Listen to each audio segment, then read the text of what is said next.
There's a little used work search technique that hardly anyone uses, but one that's guaranteed to propel you into the top league of job hunters if you put it to good effect. There's nothing complicated about doing it, and it's a simple concept to get your head around. Would you like to know the secret to perfecting any kind of interpersonal encounter during a job search, from informal research meeting all the way through to full-blown interview and salary negotiation? I'm guessing that you would. Practice makes perfect, as the saying goes, and perfect practice massively contributes to an ideal job search outcome. So, in today's tutorial, I'm going to tell you about a surefire strategy to implement a perfect practice routine that will leave you brimming with confidence and ideally prepared for whatever your next job hunt throws at you, and that is Sandbox Practice. This is day 39 of the 40-day job search.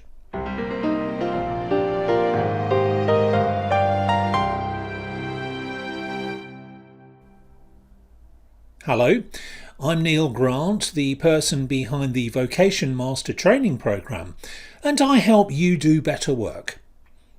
If you're looking for an employed position with a private sector organisation, you've come to the right place, because I'm going to show you how to transform your professional future by taking complete control of your next job search.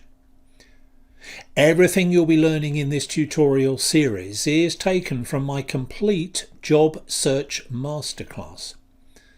You'll find syllabus and enrolment details for that at my website. You can also take advantage of my free Job Interview Secrets video course. With that, you get 3 hours of information, advice and action plans that go straight to the heart of my job interview strategy. I used to charge $99 for this short course, but I'm now making it available to you without any charge whatsoever, to say thank you for showing interest in what I do and as an insight into how I work. If you want to nail any kind of job interview, you can't afford to miss out on this unique material. So just go to vocationmaster.com for free and immediate access. If you enjoy this video, please like and subscribe, and consider sharing it with other job searchers in your network. Thank you, and I do appreciate your help in supporting my channel. Okay, with that out of the way, here's today's tutorial.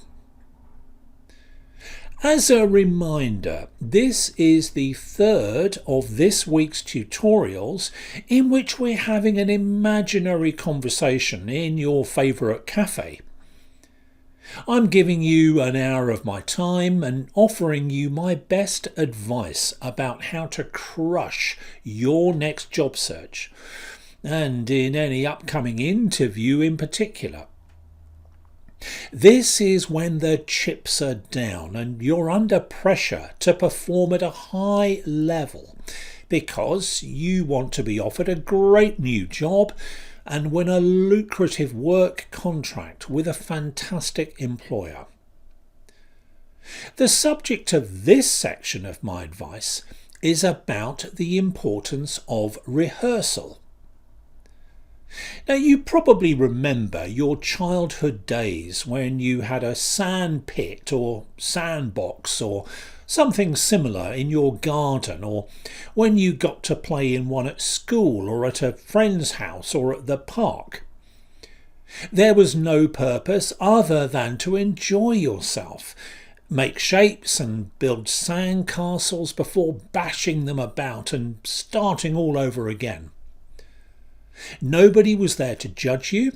It was pure and simple fun that you had, just for the hell of it.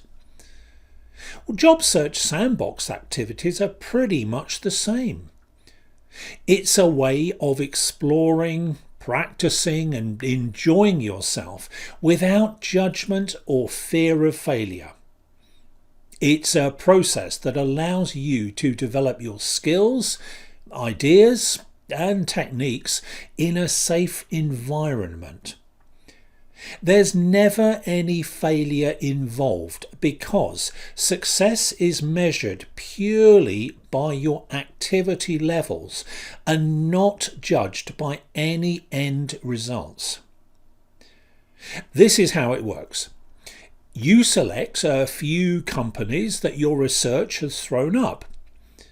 These businesses must be ones that you're not interested in working for, and under no circumstances should they be any of your shortlisted employers. As a reminder, these are the ones on your leads list, so leave those well alone for this sandbox practice activity. Instead, identify lower tier businesses and then go to work on them by conducting dry runs, exactly as you would if this were a real approach to an employer you're genuinely interested in. But on the clear understanding that you can bail out at any point.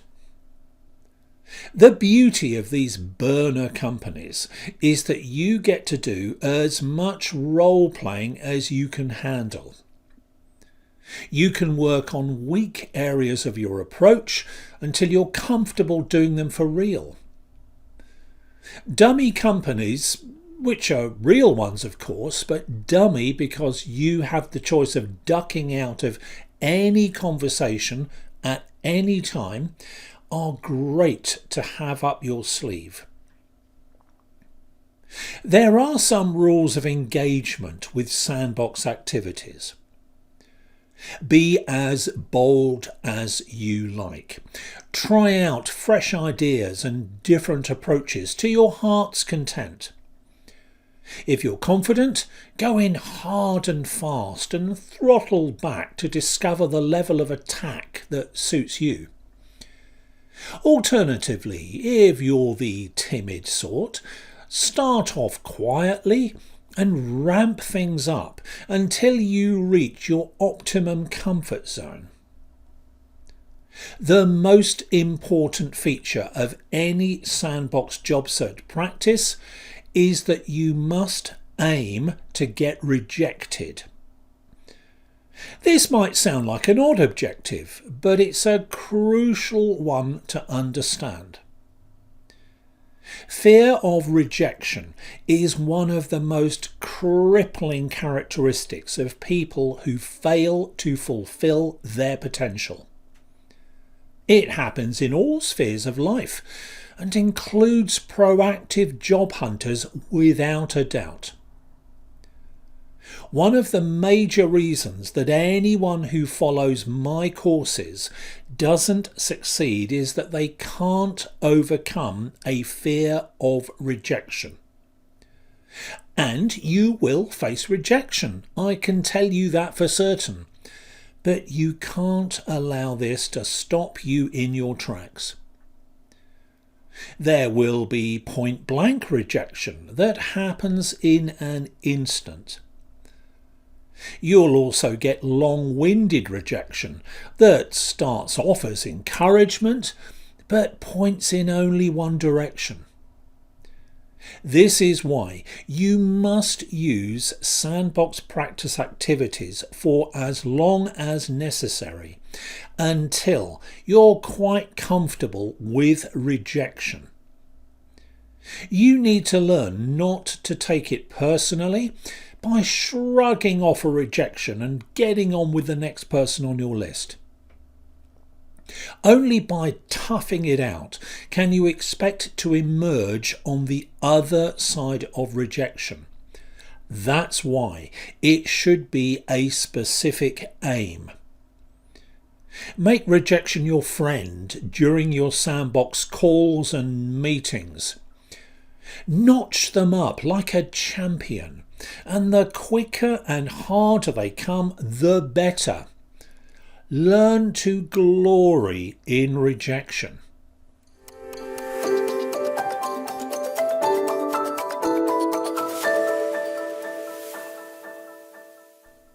Sandbox practice is a concept that most of my course participants grasp, but based on feedback I get, too few of them do enough of it, or even any at all in some cases. I don't enjoy berating anyone for things they don't do, but I'd be dishonest if I didn't say that it's a major mistake if you don't embrace this essential activity. We're all busy people, and I recognise that doing things that take a little time and effort are sometimes easy to skip over. What's usually at the root of an absence of sandbox practice is a combination of poor self-discipline and the perception that your attention is being diverted away from doing what's most important. I can't defend the former, but I understand the latter to some degree.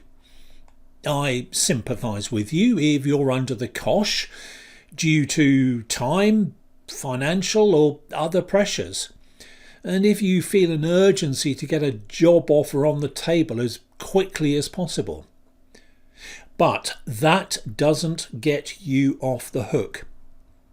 However much you want to get the personal contacts ball rolling, no matter how quickly you want to schedule a genuine hiring meeting, I strongly advise you to make a couple of dry runs before you commit to doing these things for real.